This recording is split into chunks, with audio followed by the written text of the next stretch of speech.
Hello guys, after the drywall is installed, a lot of times the screw holes are either too deep or screw heads are sticking out too much. That's where the finisher comes in and he has to repair all that. It's a lot of work. Besides repairing all these holes, he has to tape the joints.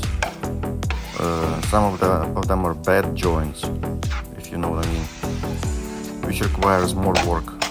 And then if you want to prepare it for level 5 finish, he has to skim coat it 2 or 3 times and sand it between the coats.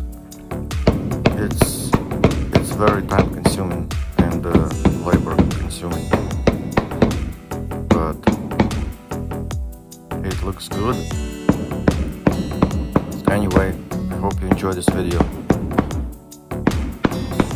and if you like it, please click subscribe. I'll catch you in the next one. Bye.